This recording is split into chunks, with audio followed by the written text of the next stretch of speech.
aujourd'hui, je voulais te présenter un peu l'entraînement que j'ai fait hier. Alors, je me suis pas cassé la tête. Ce que j'ai fait, c'est que j'ai récupéré un programme qui était dans le livre L'entraînement d'un dinosaure de Brooks Kubik. Donc, en général, je les ai jamais testés en real life. Je les ai toujours lus. Enfin, j'ai dû piocher quelques trucs, mais jamais fait en entier un seul de ces programmes. Et j'aurais dû le faire avant parce que clairement, c'était plutôt bien intense.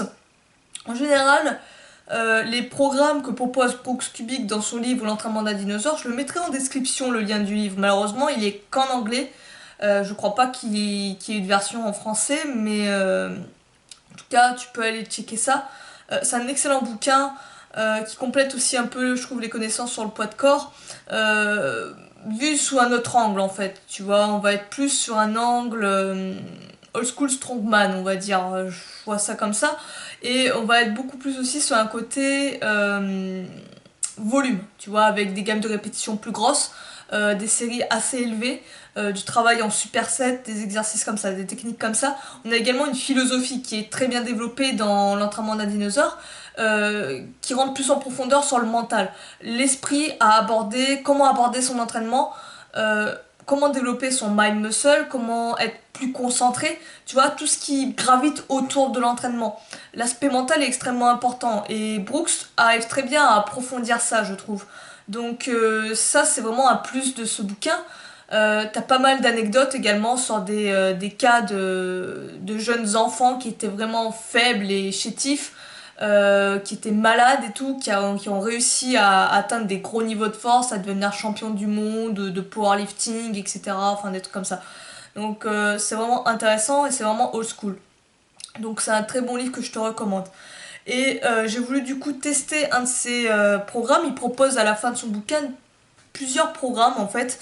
C'est des programmes tout faits en fait, donc t'as juste à les suivre. Vu que j'avais la flemme de réfléchir à comment agencer mon training, ça me permet de gagner du temps. En général, les programmes que propose Brooks sont des programmes plus en full body en fait. Tu vas pas tant avoir quelque chose sur lequel il va se concentrer en isométrique, tu vois, tu vas avoir toujours les exercices, tous les exercices qui travaillent l'ensemble du corps. Quand il voudra se concentrer sur une partie spécifique, il va rajouter des exercices pour travailler un muscle spécifique. Mais tu travailleras quand même les autres parties, on va dire les autres parties de ton corps, si je puis m'exprimer ainsi. Euh, donc ça c'est intéressant, ça te permet de toujours travailler en full body et en mettant plus ou moins d'intensité dans une zone spécifique, si tu le désires. Si tu désires travailler les abdos, les jambes, etc., tu auras plus d'exercices. Donc là, c'était une version où l'intensité était plus sur les jambes. Je voulais augmenter plus l'intensité sur les jambes. Et ça se déclinait ainsi. Donc, tu commençais par faire une série de 100 squats au poids du corps, normalement. Mais moi, je l'ai fait avec veste lestée pour rajouter de l'intensité, tu vois, t'as différents, toujours essayer de l'adapter à son niveau, ça c'est important. Quand t'as des programmes tout faits, pense toujours à les adapter à ton level. Si tu penses que c'est trop dur, diminue le nombre de rêves, diminue le nombre de séries, prends des temps de pause plus longs. Si tu trouves que c'est trop facile, bah à ce moment-là, mets du poids par exemple, ou trouve une variante plus difficile. Pourquoi pas le faire aussi en squat arché par exemple. Ou en pistol squat, si carrément tu as la force pour faire 100 squats sur une jambe, pourquoi pas. Mais voilà, toujours adapté. Ensuite, donc c'était 100 squats, 100 squats avec veste lestée, donc j'en ai quand même bien chié, ça m'a bien tanné pour commencer. Une fois que tu as fini tes 100 squats, tu enchaînes par ce qu'il appelle des Jowett push-up. Alors les Jowett push-up, c'est en fait des push-up en surélevant les mains pour que que tu aies une amplitude plus grande et ne pas en fait arrêter ton amplitude par le sol. En surélevant tes mains, tout simplement, tu vas pouvoir descendre encore plus bas, tu auras une amplitude plus élevée. Et j'ai dû faire ça en mettant les mains sur les parallettes et en surélevant mes pieds histoire de réajuster la difficulté et la remettre au même niveau que des pompes classiques. J'ai fait ça avec la veste lestée de 10 kg, j'ai dû faire, je sais plus, 10 répétitions la première série. Et normalement, on devrait faire 3 fois 15 à 25 Jawed push-up. Euh, Moi, ce que j'ai fait, c'est au fur et à mesure, j'ai diminué l'intensité de l'exercice. Je suis partie sur comment ça s'appelle? Je crois que je suis partie après sur oui, des squats, des pompes seulement en ayant les mains sur les parallettes. Ça m'augmente l'effet de levier et l'exercice est plus facile. Et à la fin, je crois que j'ai posé la veste lestée. J'ai dû faire des diamond push-up, des diamants prises serrées, des pompes prises serrées. Une fois que cela est fini, hop, je renchaîne par des squats. Pareil, une fois 100. Là, j'ai fait la même chose avec veste lestée, mais histoire de rajouter un petit peu plus de fun, plus d'amusement, je l'ai fait avec les cartes à la Juarez Valley en fait.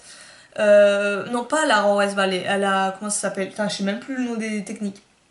Avec le jeu de cartes que je t'avais présenté, les 10 cartes. À la Mac Tyson, voilà, c'est ça. La Tyson carte, on va appeler ça comme ça. Je t'avais fait une vidéo là-dessus. Ça permet de faire les 100 reps sans, entre guillemets, vraiment les sentir. Enfin, c'est un bien grand mot. Tu vas bien morfler, mais ça te fait comme des micro-pauses. C'est un peu plus ludique. Tu t'amuses un petit peu plus. Une fois que ça c'est fait, tac, tu renchaînes et tu dois faire les squats à la corde. Donc moi j'avais pas de corde pour faire les tractions, excuse-moi, je mélange tous mes termes. Pour faire les tractions, je n'avais pas de corde. J'ai compensé en guillemets en faisant ma première série avec des tractions lestées, 10 kilos. Ma première série, j'ai dû faire 7 reps, un truc comme ça. Une fois que ça a été fait, j'ai enchaîné deuxième série en L-sit. L-sit pull-up, on va dire ça. Là, j'ai dû 10 reps à peu près, il me semble, un truc comme ça. La dernière série, c'était des tractions prises serrées. Là, j'ai essayé de monter à 15 reps à la fin en kippant. C'est-à-dire qu'une fois que j'étais fatiguée, vers les 10 reps, en essayant d'être le plus clean possible, malgré la fatigue, j'ai commencé à m'aider un peu de l'élan de mes jambes pour pousser encore plus loin la série. Une manière de tricher et d'augmenter ainsi le temps sous tension. Donc en ce moment, j'aime bien utiliser cette technique. Et ça permet de faire sauter des paliers en fait, aussi bien psychologiquement que physiquement. Donc c'est une stratégie qui est utile, le keeping, ça peut te servir, mais encore faut-il savoir pourquoi tu l'as fait en fait. Faut pas juste la faire parce que tu sais pas faire le mouvement. Non, c'est quand tu arrives très bien à faire le mouvement, que tu veux aller plus loin, augmenter ton temps sous tension, que là à la limite, tu l'intègres dans ton entraînement, dans ta série. Là pareil, c'était 3 séries, à peu près de 5 à 10 reps. Donc moi j'ai ajusté encore. Une fois que ça c'est fait, tac, on renchaîne encore avec des squats, une fois 100, toujours. Moi j'ai fait pareil une fois 100, mais cette fois j'ai déposé la veste lestée. Je l'ai fait au poids de corps, ça a été un peu plus facile, en guillemets. J'ai fait comme des micro-pauses, on va dire, c'est plus du rest-pause, en découpant la série de 100 en, on va dire, des micro-séries de 20 à 10 reps, tu vois, à chaque fois. Et ainsi de suite, jusqu'à arriver à 100. Une fois que ça c'est fait, tac, on enchaîne avec les handstand push-up contre le mur, 3 fois 5 à 10 reps. Donc moi, la première série, j'ai commencé avec des handstand push-up classiques contre le mur, comme tu peux l'avoir dans l'entraînement de détenu. Sauf que l'amplitude était un peu plus basse, je commençais à avoir les épaules mortes. Donc j'ai pas ma tête qui touche complètement le sol. Donc ça m'a permis de le travailler quand même. Une fois que j'avais fini mes 5 reps, je crois, j'avais fait 4-5 reps, tac, je prends une petite pause, on enchaîne avec les pike push-up en ayant les pieds surélevés, un exercice légèrement, on va dire, inférieur en termes d'intensité. Et une fois que j'avais fini ça, tac, je renchaînais avec des pike push-up en ayant les pieds au sol directement. Donc comme ça en fait, je diminuais l'intensité et je pouvais ainsi soit augmenter le nombre de reps, soit garder le nombre de reps selon mon état de fatigue musculaire. En termes de temps de repos entre les exercices et les séries, c'était quand même assez libre. Entre les séries, dans un même exercice, ce que je faisais, c'était quand même des temps de repos, j'essayais de le faire assez court, 1 à 2 minutes. Et entre les squats et les exercices en eux-mêmes, là par contre, j'essayais vraiment de prendre des temps de repos plus longs parce que clairement, avec les squats, ça me cramait. Et il y avait le cardio qui tapait aussi. Donc je prenais des temps de repos un peu plus longs. Clairement, je m'étais pas chronométré là-dessus. Je voulais pas avoir ce paramètre à gérer en plus. Une fois que cela a été fait, on passe encore au squat, une fois 100. Et là, j'ai remplacé les squats par des fentes, toujours rajouter un peu de côté ludique, côté amusement, variété également, je trouve que ça aide mentalement. Et je trouve que les fentes sont beaucoup plus gérables que les squats. L'amplitude est plus basse à mon avis. Euh, donc pour les fentes, j'ai rajouté quand même la difficulté de la veste lestée, faut pas déconner non plus. Et une fois 100, donc 100 pas, tout simplement. Et après, une fois qu'on a fini les 100 pas, ce qu'on fait, c'est des hyper extensions lestées. Donc c'est, on va dire, comment on pourrait expliquer ça? C'est l'exercice inverse des abdos pour travailler les lombaires. J'ai pas de démonstration à le faire parce que j'ai pas travaillé les hyper extensions à la place. Ce que j'ai fait, c'est les back levers. Donc j'ai fait 3 fois 5 secondes à peu près, 3 à 5 secondes de tenue back lever. En essayant de ralentir au maximum les négatives, voir ce que je pouvais faire. Donc la première série c'était nickel, la deuxième aussi, et la troisième je commence à casser en faisant la half. Donc ça c'était vraiment pas mal, ça remplace et ça rajoute du fun à l'exercice. Donc les hyper extensions lestées, ça pourrait être intéressant de faire peut-être une vidéo là-dessus pour vous montrer un peu l'intérêt et pourquoi pas montrer les exercices pour travailler les lombaires. Donc ça pourrait être intéressant comme idée de vidéo. J'y pense. Ensuite, squat, une fois qu'on a fini encore les hyper extensions ou les back levers, comme vous voulez. Squat, une fois 100, encore une fois, tu vois. Toujours le fun, toujours de faire 100 squats, c'est génial.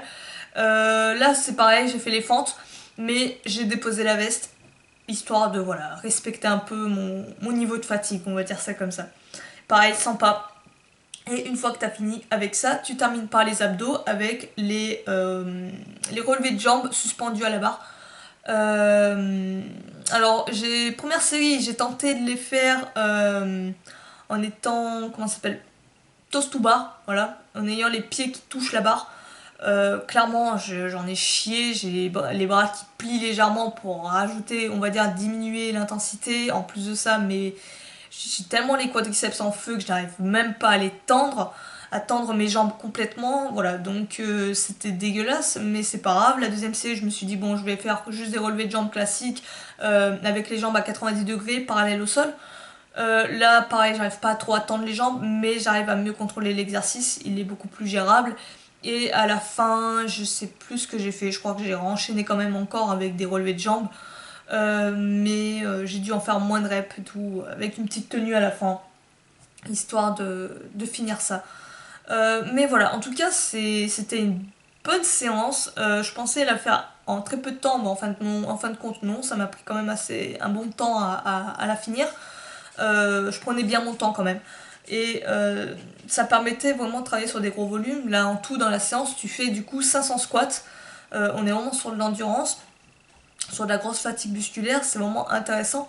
Ça reste intense et tu travailles vraiment tout ton corps en fait. Aucune partie n'est oubliée. Et ça, je trouve ça génial. Donc là, comme tu vois, c'est une séance plus focus jambes, mais tu travailles toujours en full body.